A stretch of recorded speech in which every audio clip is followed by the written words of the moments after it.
From the Sky News Centre, this is Paul Murray Live. Thank you, gang. No sooks, no lefties this Sunday night. Looking forward to that debate, your bold predictions, and wait till I show you the latest example of Albonomics. If there's any debate about how bad the last budget was last week, well, we'll drive it home for you in a moment or two's time. But first and most importantly, did you see that a police officer was stabbed in Sydney this afternoon? Happened in broad daylight. Presumably some footage will come forward in the next little while. But a police officer was stabbed not once but twice in the head. This happened on Elizabeth Street in the heart of the city.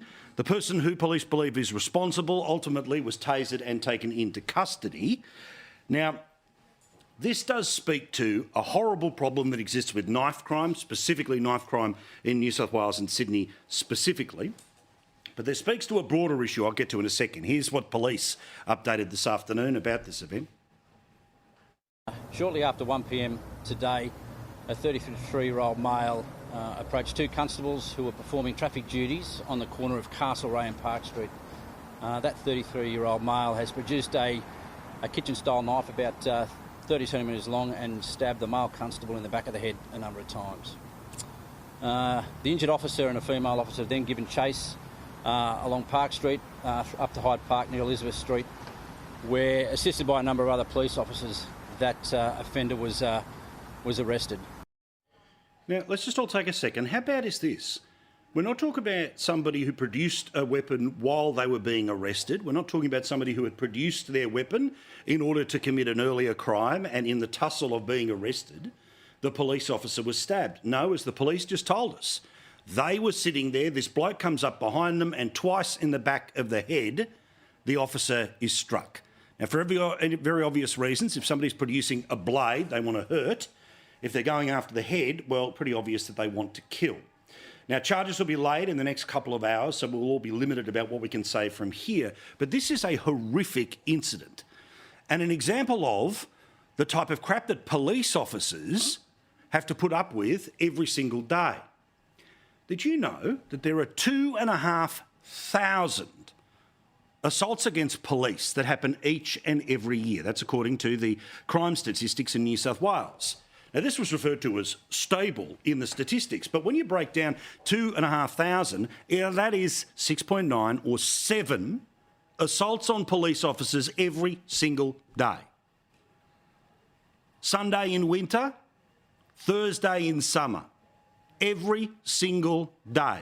Public holiday, weekend, long weekend, leap year. 7 officers every day are assaulted. Now, they are not assaulted as badly as this officer has been. We'll find out exactly what his status is in hospital throughout the hour. But to the men and women of our police force, it must be incredibly hard to get up and go to work each and every day. Think about even on the best day, you meet most people on their worst. If they're people who've never interacted with the police before, this is something that they will never forget. If they're a victim of crime, no matter how allegedly small, all the way through to the most serious, of course, it changes your life. But for the police who have to keep going back to the same houses, or back to the same streets, or back to the same suburbs, and now the idea, as has been too frequently remembered on Police Remembrance Day, that there is a chance every time you say goodbye to your family before you go off on the 12-hour shift, which is always extended because of the paperwork that you have to do, you may never come home. To the men and women of the police force who get up and go towards trouble every day, thank you. To their families who lend us, the women and men of the New South Wales Police Force, thank you. To any and everyone who is thinking about joining the police force, please do, and good on you. These people are amazing. Let's see how our culture reacts to what is an absolutely sickening and despicable act, but one that I believe has been too normalised. Show the numbers again. 2,500 officers every single year. 2,500 assaults on police. 7 every single day. That's in one state, 1 year. Disgraceful. Now, in a second, I'll show you the polling in and around the federal budget, and surprise, surprise, it's landed with a thud. But there's something that we haven't spoken about in the past couple of weeks because there's all this other news around. Airbus Albo, of course, this Prime Minister loves flying overseas to fly overseas to fly overseas. He's even apparently nicknamed it Toto 1 after the dog. Oh, so cute, so relatable. And of course, he turns up in every country waving as if there's hundreds of thousands of people there to meet him, even though it's often just local officials, shake your hand, and some people taking photos. That's it. It's not the President of the United States, it's the Australian Prime Minister. And like all Labor Prime Ministers, he gets a little bit too excited with the world stage because it's not as complicated as dealing with things here back at home. And it's millions and millions and millions of dollars. Well, last week, while the federal government was so generously giving people $36 a week in a tax return, so generously giving us $25 a month to help pay off the power bills, guess what was buried in the detail? Albo's getting a new plane. And they're buying another one for the ministers too. This story is just breaking as we speak on the Australian's website. It'll be on the front page of the paper tomorrow. 2 planes, $450 million. Luxury private jets for the Prime Minister. He gets one for himself, the puppy, and CEOs who want to suck up to him. And the ministers and high-ranking public servants, they get one too. Seriously, is there any other better example of other people's money than we're dealing with the cost of living by giving you a fistful of nothing, whereas they get not one but 2 private jets that they can fly to the same press conference at the same time. Welcome to Albonomics, ladies and gentlemen. Big stuff to talk about out of Melbourne. Now, there was a rally today against anti-Semitism. Now, for those who saw the rally, they saw that this was an attempt by, in part, the Christian community as well as the Jewish community to push back on what has been an identifiable growing problem that has been going on for the past few months. But then there was a thing called a counter-protest. The counter-protest, no subtlety here. Smash racism, crush Zionism, put the boot through the country of Israel, end the genocide. Now, this is all the stuff that pretends to be pro-Palestinian, but it's not. It's pro-Hamas, because it is about flushing away a Jewish voice here in Australia. The protests, as they made their way through Melbourne today, well, of course, the counter-protest to the reasonable protest ends up producing an awful lot of police, push and shove, and all the rest of it. Now, I have had enough of the counter-protest, because it is the counter-protest that always causes the trouble. You know that. When it's women who want to speak for their rights on the front steps of the Parliament, it's the counter-protest that brings out all the police and begins the scuffles. The left always think that they are able to confront on the streets the ideas that they disagree with. Now, inevitably, this is why things turn violent. And inevitably, it's why people who should be able to stand up and speak on their own behalf don't, because they're afraid of the intimidation that's going to come their way. As you saw yesterday, a bunch of allegedly pro-Palestinian, but most likely pro-Hamas people were marching against the Victorian Labor Party conference.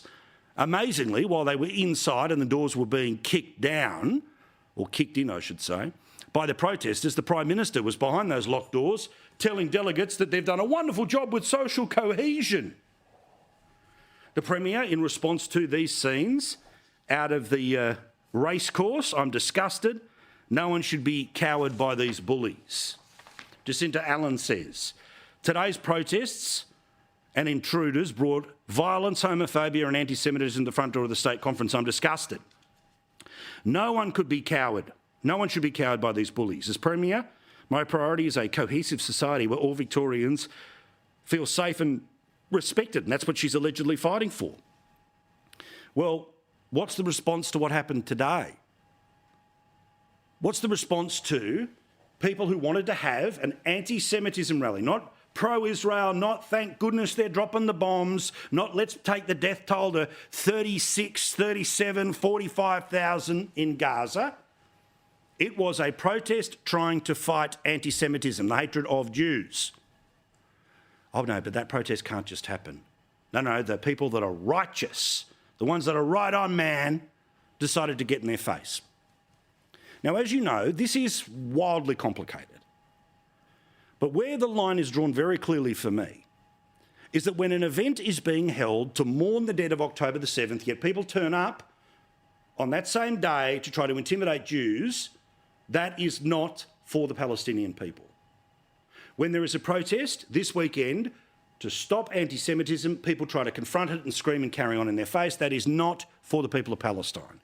That is people who believe, like that image has shown us, that the state of Israel should be wiped from the map. That's not about two-state solutions. That's not about the ability to freely move from the West Bank into Gaza, for it to be a country where the Israelis and Palestinians operate equally, equal vote, equal voice, all of that. No.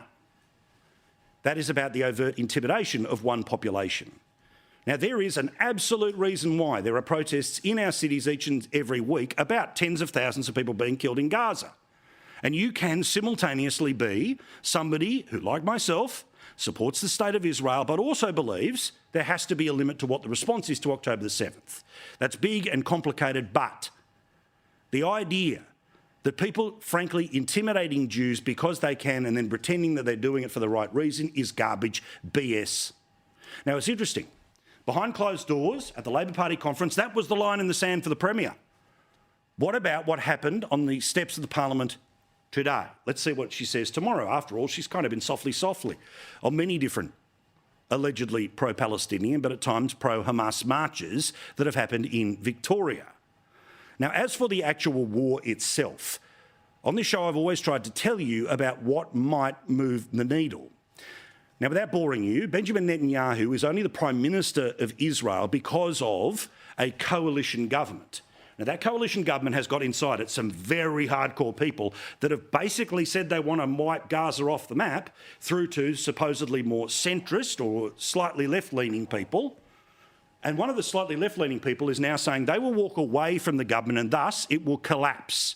No one will be in charge of Israel until yet another bloody election, unless Benjamin Netanyahu comes forward with, what does winning look like? How long are we still going to continue to do this? Now, some will push back and say you can't possibly rule an end date because then you're telling the terrorists what to do.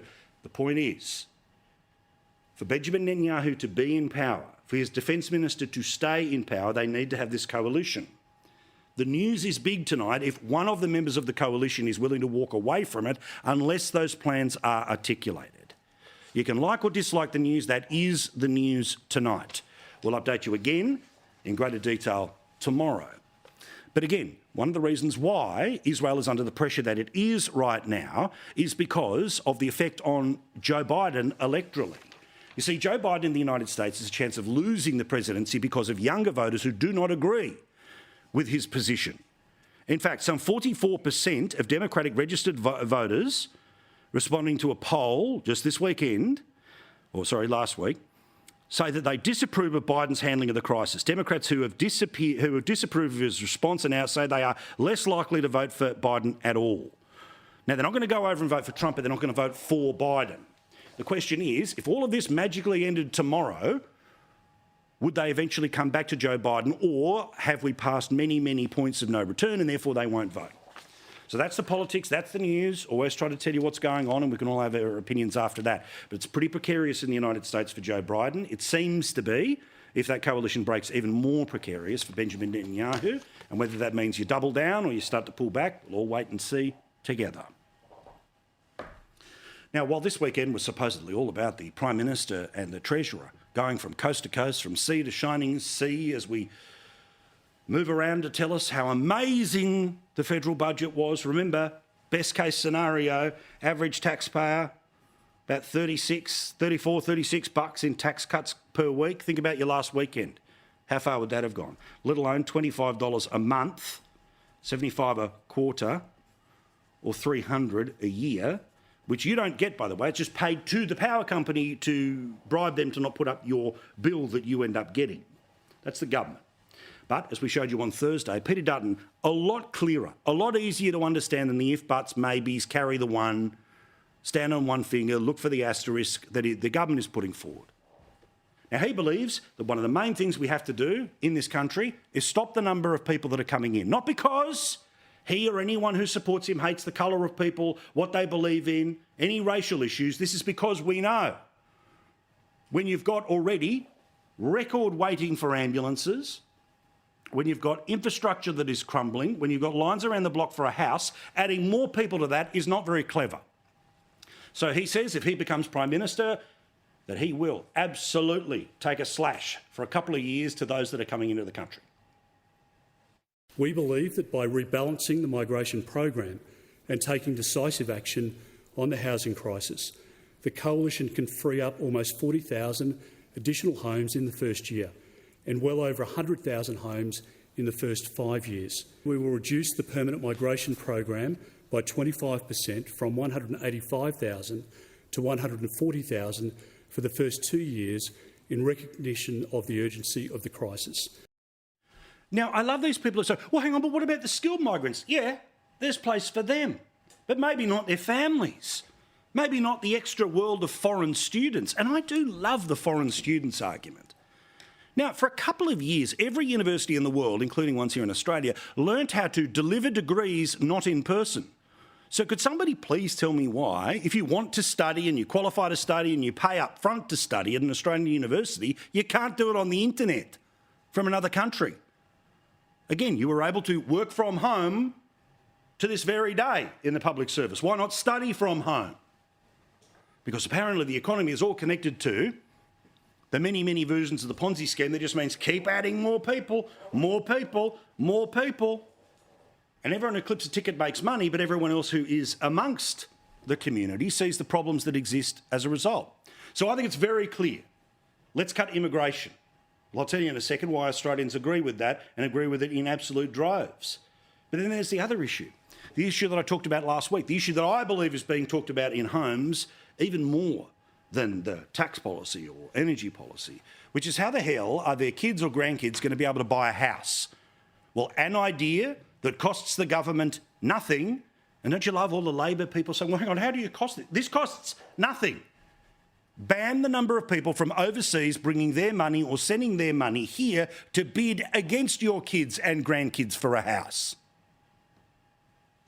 We will implement a 2-year ban on foreign investors and temporary residents purchasing existing homes in Australia. And I watched it in real time after the speech last Thursday. What was the lefty talking point? Da-da-da-da-da-da, get Dutton! And how was it? Well, apparently it was a populist speech. On Channel 2, things like Australia first. Oh, that's not really Australian politics, and a real reference to Trump, because remember they're going to try to go Trump, Trump, Trump on Peter Dutton. But who has a problem with cutting immigration, which stops the pressure everywhere from our hospitals and the bidding and stopping overseas people bidding on houses that stops the pressure on prices? Well, of course, Jim Chalmers, who's still out there saying, hey, I deserve a gold star. I'm buying the Prime Minister a jet. I'm getting a jet, but you're getting $36 a week.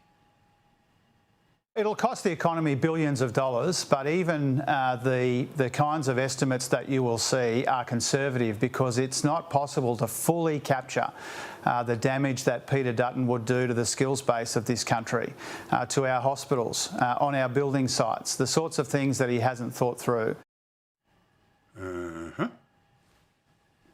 Well, this little thing eventually comes around, and I'm surprised it's come around so fast. The opinion polls. The opinion polls are that the budget has landed like the dead cat that we assumed it would be. And what did people react strongly to? Peter Dutton's position when it came to immigration and stopping people being able to be foreign buyers when buying homes. This is from the Sydney Morning Herald and The Age tonight. Last year, 66% of people say immigration was too high. Now, they say about 50% of people believe immigration too high. In terms of how we're handling it, all voters, 60%, say the government is doing a poor job. It's unexplained. It's just all over the shop. For Labor voters, it's 37%. For Coalition voters, 75% of them say there's a problem with immigration. And more importantly, not Labor, not Liberal, 63% of those people. And that could be everything from One Nation to Teal. They say the immigration system is in the wrong place. All of it is hurting the Labor Party electorally.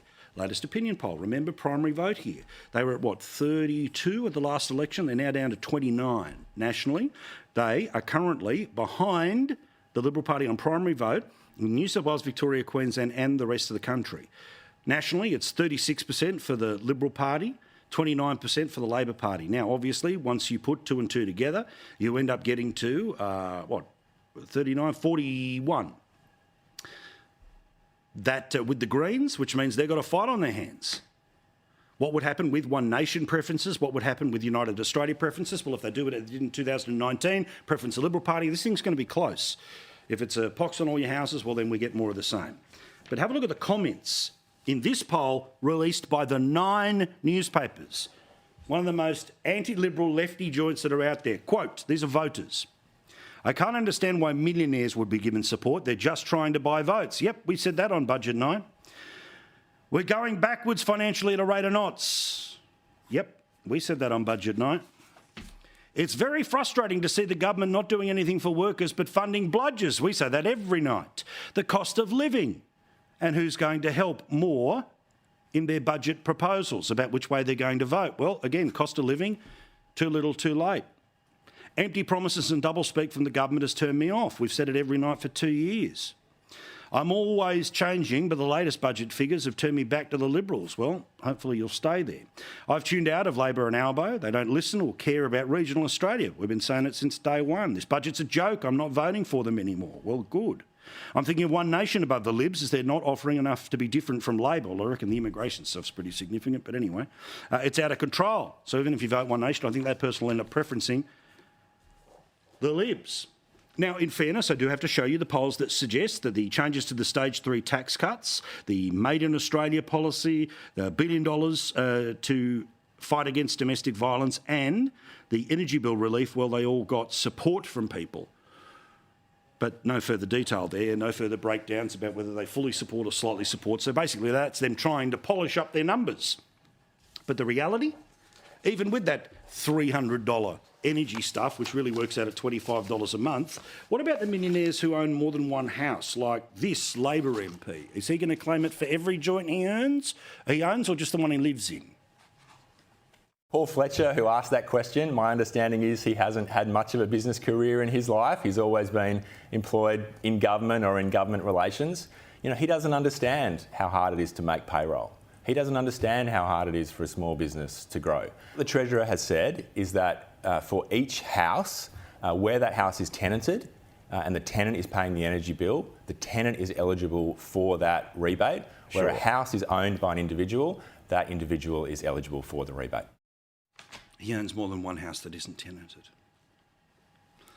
So Albonomics, on top of all of this, Albonomics means you get a little crumb off the table, but he gets a plane. In fact, they get 2 planes. Oh yeah, and the little fiddles with the brackets. 1 million extra workers are going to fall into the top tax bracket next year, meaning they pay more tax. Welcome to Albonomics, everyone, where eventually you end up paying more. Now, the CFMEU, the political muscle of the Labor Party. Remember these unions, they're affiliated with the Labor Party. They donate for them. They go out and do the bully boy work when they get out on the polls. Well, how's about this? They protest an awful lot as well, including particularly in this case in Victoria. But what about this story? The suggestion is that they want to now get people to more than $200,000 a year who are on level 1 entry-level jobs on sites as part of the big build, taxpayer-funded building projects by the state government. Entry-level labourers and workers who hold stop-and-go signs on Victoria's big build projects are now earning more than $206,000 a year. The Herald Sun has seen tender documents and spoken to industry insiders about the iron grip that the union has around civil construction works funded by taxpayers, which even extends to union delegates banning non-members from things like toilets and lunchrooms. Sorry, mate, this one's just for the union. Whistleblowers have revealed how standover tactics and intimidation are adding to the bills, with the union strong-arming builders into using its preferred suppliers after tender processes have played out. Oh, this is really above board, isn't it? So, how does all this work? Thanks to the Herald Sun, they used the data which came, in part, from the CFMEU. For an average week, 40 hours of ordinary pay, $49, that's $1,900. 16 hours of double time, that's $1,500. $100. You get 6 days worth of travel allowance, that's $315. You get your meal allowance over 6 days, it's $186. Geez, I wish we got some of this stuff when we do a weekend of our town. Anyway, site allowance for mega projects, $280 plus, so that is $4,309 a week, otherwise $206,832. Similar garbage has been going on in Queensland, but they would like the entry level to go up to $240,000. And who's already approving of some of the stupid deals the CFMEU were demanding in Queensland? Oh, that's right, Giggles. Giggles, silly little Giggles. Stephen Miles, if ever you get the chance to punt him, please do so at the next election. Let's go to America. Now, countdown to the first debate is just but weeks away. Oh, gosh. Anyway, in the meantime, back in the courtroom Monday, American time, which is Tuesday our time, and that's when Michael Cohen, the former lawyer and fixer for Donald Trump, goes back on the stand. Now, when we come off the air last week, it was incredible. The lawyers were able to prove that one of the phone calls that he says was a phone call to Trump to say, yep, sorted out the Stormy Daniels stuff. It was actually a call, because literally text messages prove this, it was actually a call to his bodyguard about a 14-year-old crank calling him. It was nothing to do with Stormy Daniels. So the bit that the entire case is pinned on is a lie. But it's New York, so they'll probably still find him guilty. That said, it means the president had a chance not just to see his son graduate, which he did on Friday, but he was also able to go out and about on the campaign trail. And I've got to say that even when things go wrong, Donald Trump's smart enough to know how to turn it into something else. Have a look. But Americans are not struggling. You know, this is the worst platform. Who put this stage up here? This is the worst. The frickin' place is falling down. It keeps tilting further left, like too many other things. What a crappy contractor this was. Now I put my hand on this thing and the thing tilts over. Oh, this sucker is really tenuous, I'm telling you. This, at some point, I won't leave and we'll finish up, but this sucker is going to be sitting down there on the floor. So you saw what happens. He leans on the lectern isn't there, something breaks underneath it, he turns it into a bit, turns it into a riff. Well, of course, this is all a sign of the mental acuity of Donald Trump, apparently. The Biden campaign pounced on it after a gaffe-filled rally. OK, if anyone wants to compare the pair, you just saw the former and potentially future president of the United States. He did not fall over. He did not fall over. The current president of the United States is the one who falls over. He's the one who can't put one foot in front of the other. It doesn't matter whether it's giving a speech like that where it was a sandbag that knocked him out of the way. Whoa. Come on, get up. Again, he can't even walk up the stairs. I mean, how many times can I show you this stuff? Oh, yeah, and then there's the bike riding. I'm the president, I'm amazing. Look how agile and young I am. Oh, that's right, I fell over. And so on and so on and so on. Compare that to Donald Trump. Oh, Trump's falling apart, please. And of course, the debates, which will be up in June. The reason they are in June is for two reasons. One, they can't get rid of Biden off the Democratic ticket. Two, Trump's able to say to the judge, should he be found guilty, don't send me to jail. I've got a debate coming up in a few weeks' time. So smart on both their cases to actually bring it up to June. But remember how Biden, of course, slurs every single day, but for some reason, the big occasions, he's able to muster up the energy and stay focused? Well, Trump says he doesn't want that to happen. He wants the real Biden to turn up to the debates. So that means time to piddle in a cup, Mr. President. I'm going to demand a drug test, too, by the way. I am. No, I really am. I don't want him coming in like the State of the Union. He was high as a kite. I said, is that Joe up there? A beautiful robe? And by the end of the evening, he's like, well, he was exhausted, right? Oh, yeah, Trump's falling apart. Right, no Sooks, no lefties, plus Andrew Bogut, no lefty either. And we'll get to all of them in a moment or two's time. We're going to be in Parks this time next week. If you'd like to join us, please send me an email. ourtown@skynews.com.au. Parks, Western New South Wales, come say good day. Otherwise, we'll see you on the telly this time next week. Plenty to fire up about next. No Sooks, no lefties. More in a second. Thank you very much for watching. No Sooks, no lefties here on the show. I giggle because I just got my water and you almost saw one of my wonderful producers, Tom, here. The wonderful James Ashby joins us along with the lovely Nicole Flint. Both of you, hello, both running for federal parliament and state parliament collectively. Let's talk quickly here about what happened in Victoria today because, again, everyone has a right to protest, free speech, all the rest of it. But what I've just had enough of, and James, you've seen these for 10 years and more, right? The counter-protest. Now, the protest that was really happening at the front of the Parliament today was against anti-Semitism. But it was the nutbags who turned up to that protest that then created the problem. Now, yesterday, when they turned up at the Labor Party conference, the Premier was saying, do not give in to the bullies. Will she be saying the same when it was on the steps of her own Parliament today? It was Jewish people, not Labor MPs, that were the focus? Well, the Labor Party and the Greens, for that matter, have allowed this Middle Eastern war to now enter our country, and this is spilling over into all areas of not just our Parliament arena, but into our university campuses. This has been happening week upon week upon week on the streets of Sydney and Melbourne, and we've seen it even in Queensland here. I was at the Yeppoon markets, which was the last place I would have thought we'd have this conversation raised today, but it did surprise me this morning. I had two people come up and say they were horrified at the idea of Pauline Hanson wearing the Israeli scarf around her neck during the week in Parliament. And when I pushed back, geez, didn't I see those tempers flare? There is so much propaganda that has been brought into this country. And in actual fact, this war has entered many Western countries. England's the same. The US is the same.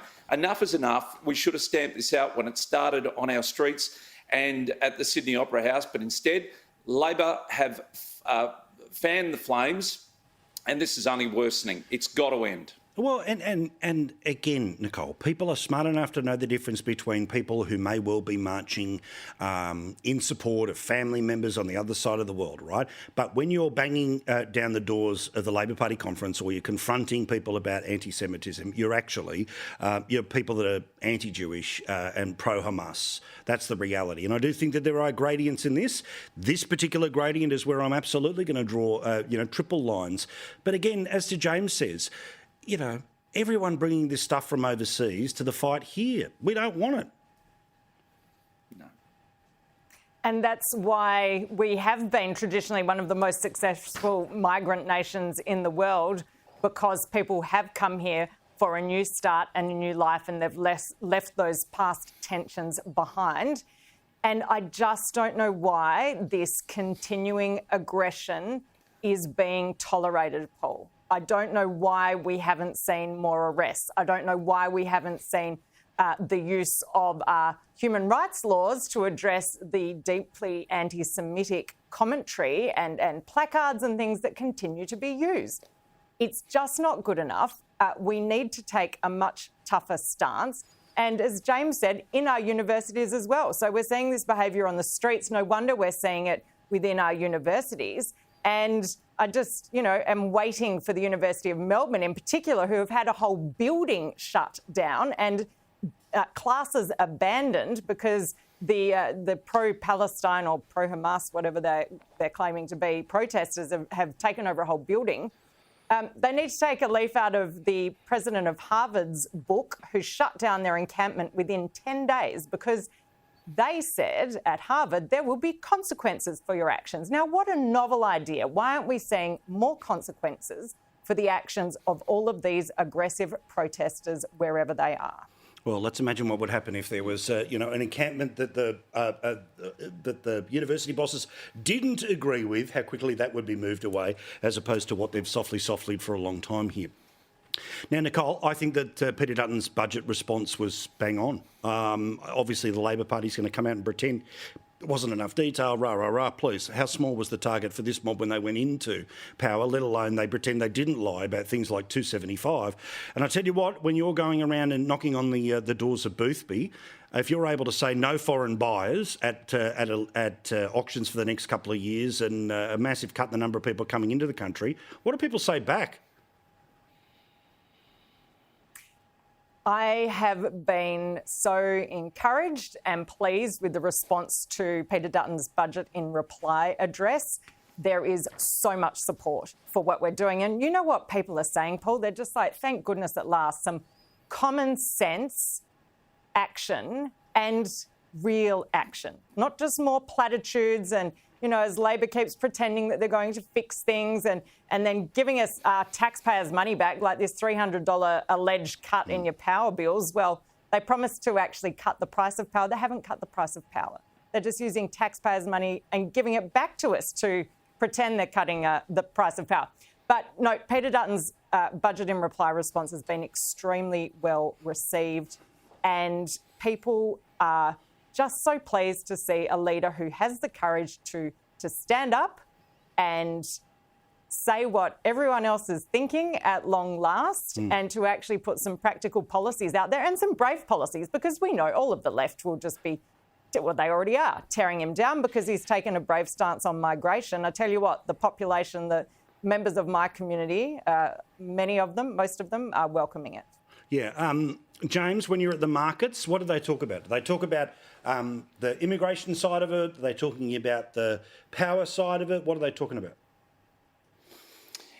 Look, they've been using those slogans for One Nation for a long time. We've got the guts to say what you're thinking, and common sense. That's what One Nation has stood for 26 years with Pauline Hanson. So, look, Peter Dutton's finally jumped onto the bandwagon. I'm pleased that he's dipped his toe in the water and is talking about reduction of immigration. But when you have a look back at the history of where we thought this country was going to be, Peter Costello, when he was in government, said that Australia wouldn't reach a population of 25 million until the 2040s. We have smashed that. We've absolutely obliterated that number. Here we are approaching 27 million people, and we are finally talking about the reduction of immigration. No, the truth is we have been poorly planning for the growth of this country for far too long. This has been decades in the making. The disaster that we're faced with now, the hospitals, the housing situation, the crime, it's out of control. Why? Because we have not been putting the resources towards infrastructure. Instead, we've just let the floodgates open. So instead of just dropping our immigration back to 160,000, Peter needs to think about a moratorium. Not net zero immigration, a moratorium on immigration for quite some time, because the reality is we are not coping as a country. And yes, if we stop it, we will reduce those rent prices. We will reduce the cost of housing in this country. But until we take a tough, hard line here, we're going to continue down this path of suffering. That's young people, old people. You know, it's 2 years to get into a nursing home in Yeppoon. Nurses here are saying you can wait 2 years to get into a nursing home. Bugger that. No wonder older people are staying down in the southeast corner and not moving to regional parts of this country. We're ill-prepared, ill-equipped. Stop the immigration. All right. Now, the concept of the number of people that are on the dole, I know that Pauline's talked about this a lot. How the heck are 67,000 people on the dole after 10 years? I mean, James, this problem's been identified multiple times, but nobody ever seemingly wants to pick it up and deal with it. So how do you shake 67,000 people off the dole if they've been there for 10 years? Well, you've got to take a tough approach. And the reality is we are not here to make a lifestyle out of being unemployed at every other hard worker's expense.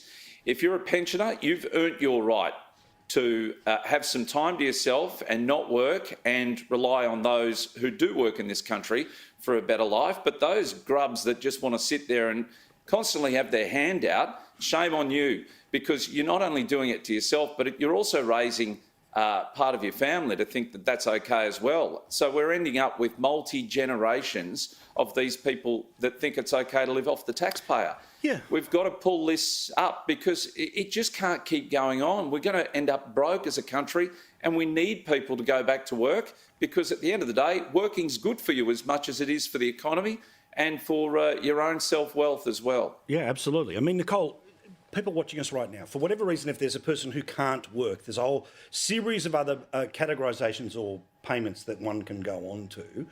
So the idea that somebody keeps sitting on unemployment benefits, which in my view are too low, but they should be higher the shorter that you're on them, as opposed to somebody who just is able to sit on close to minimum wage for 10 years in unemployment.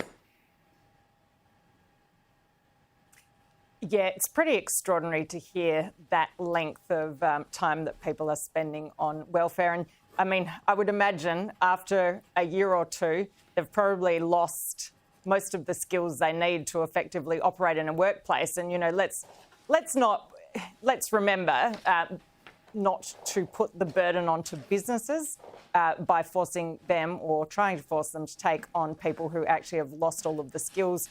You know, it's related. I remember that Bill English and John Key had a really good program that supported single mums to get off of welfare in New Zealand. And they did it through a very careful program. And I just wonder if we need to look at something along those lines for really long-term unemployed, because they are going to need some skills to enable them to actually get back into the workforce and not put the burden onto employers. You're pretty sure that wasn't anywhere in Laura Tingle's essay about what Australia could learn from New Zealand when it was all just about the Jacinta Ardern years. Now, quickly to both of you before we get to some bold predictions for the week ahead. I was reading a story today in Queensland about people who actually live in Fortitude Valley. Now, Fortitude Valley's kind of, always been where the rock and roll, the parties, the strippers, all the rest of it are. It's where the fun times are. Yet, locals are saying, oh, too much noise, I must complain. Now, I'm sick of this sort of sook. Like, if you deliberately live in the city, then there's a certain amount of noise that comes with it. If you live in the parts of it where there's a rock venue at the other end of the street, then, Nicole, why are people complaining? I mean, the reason you live there is for the action of the area, yet they turn around and whinge because, at 11 o'clock someone might be playing the drums. Precisely. If the pub or the live music venue's been there, and usually they have been there for, 50, 100 plus years, do your research before you move into the area. And if that's not your sort of lifestyle, don't move in there. Don't try and shut down, again, hardworking Aussie businesses providing a wonderful service for the community and keeping our live music scene alive. We've got a very similar issue here in Adelaide at the moment with the Cranker, the Crown and Anchor Hotel, that developers are trying to build residential apartments above it, and there are protests going on at the moment to try and save it because we all know precisely what will happen. Those people who move in will try and shut them down. Well, I literally remember it's just not good enough. One of my favourite pubs in the world. Went to it every single weekend for the best part of 20 years. Then it too got renovated. The people who moved into the apartments above the pub complained about the pub. Simple solution here. State government gets together with local government. You grandfather the existing properties for as long as they have been there, and therefore anyone who moves in loses the right to appeal about whatever has already been there before them. Bugger them. James, bold prediction for the week ahead. Bold prediction is Labor will claim that they were the ones behind $8 million for a hospice facility here in Rockhampton that opens tomorrow. The truth is it was One Nation, and I've got to say thank you to Josh Frydenberg for seeing reason in funding this facility that opens tomorrow. 10 new beds, the most northern hospice in Queensland, and we say thank you to both the Coalition and to One Nation for that. Good man. We'll make sure that if you're not there, we'll make sure that you get the credit, and I'm glad you got it tonight. All right, go for it, Nicole. Well, I'm in my best Liberal blue colours this evening, Paul, because I believe that Peter Dutton's budget in response will continue to be far more popular and successful than the government's budget itself. I agree. All right. Cutting no foreign buyers is a lot easier than, if you fill out this form and that form, you might get, 50 cents back. Oh, but P.S. the Prime Minister gets not one, but 2 new planes. 2 new planes. Welcome to Albonomics. Thank you, guys. Appreciate it. All right, quick break. Back with Andrew Bogut straight after this. Lots about the woke world of sport next.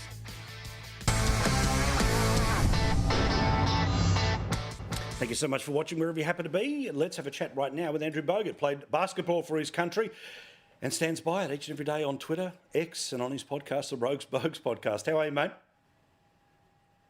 How are yourself? Very good. Let's talk sausage sizzles.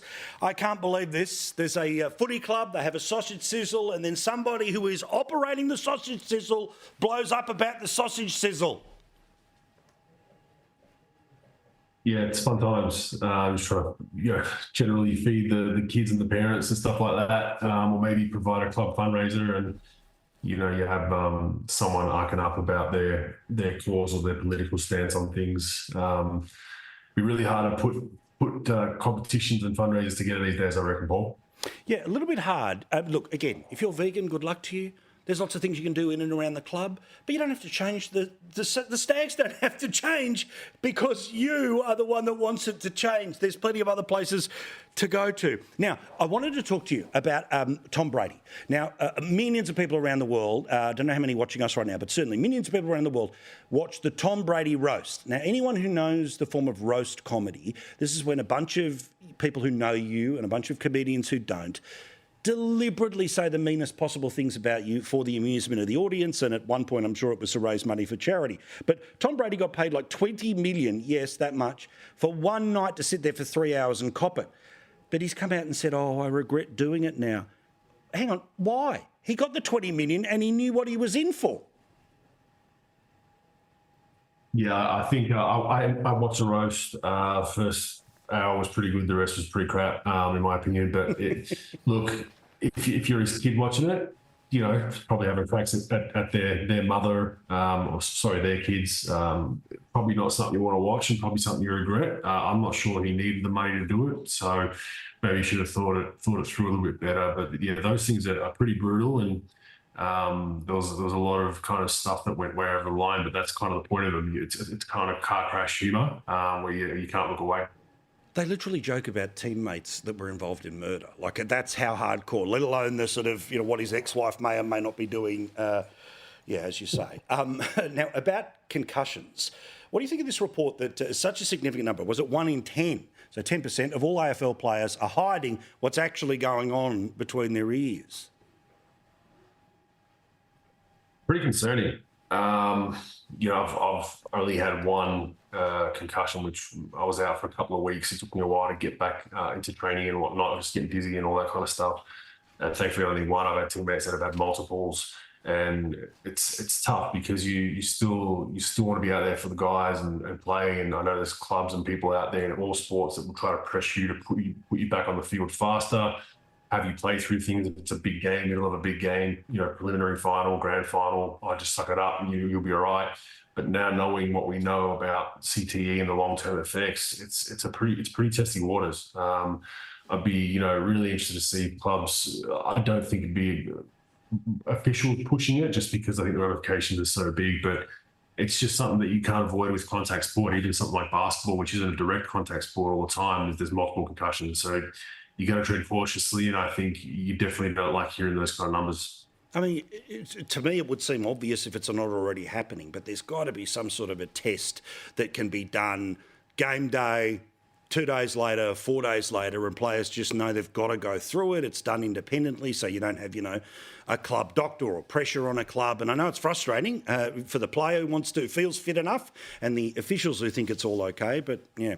All right, final predictions here. I've got a mad Denver Nuggets fan who produces the program, and I am a long-time Knicks fan who is nervous. What's going to happen tomorrow? I think the league's on your side, Paul, so I think they definitely want the Knicks in the conference final, so you might be right. But Indiana's a pretty dangerous team. They can get super hot really quick, or they can be really bad. The Minnesota-Denver game's the one I want to watch. Minnesota beat them by 40-odd points in Game 6 to tie the series up. So I think it's anybody's game, and it's just cool to see new teams in there that haven't been there the last couple of seasons. So I'm looking forward to seeing who gets those conference finals on both sides. Well, sadly, we're out of time now, and no doubt this will be dealt with on the Rogue Spokes podcast. But if the league plays a role in who wins, we could have a whole nother segment. A whole nother segment here. We could make some real news around the world. Thank you very much, mate, but I'm with you. Yes, I think they want the Knicks there. Appreciate it, mate. All the best. Andrew Bogut there with the Rogue Spokes podcast. We talk to him every couple of Sundays. Quick break, back with more. The Royal Report 5 minutes from now.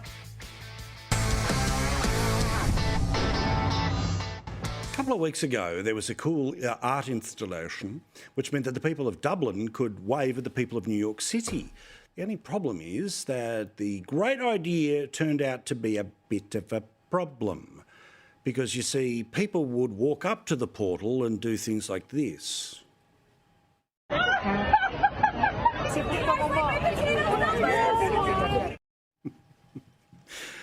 So they decided to shut it down. Alas, a reminder that sometimes the world just can't have good things. Or maybe it was a great thing, who knows? But international flashing, not acceptable these days. In the olden days, though, a story I could tell you. Here comes the Royal Report.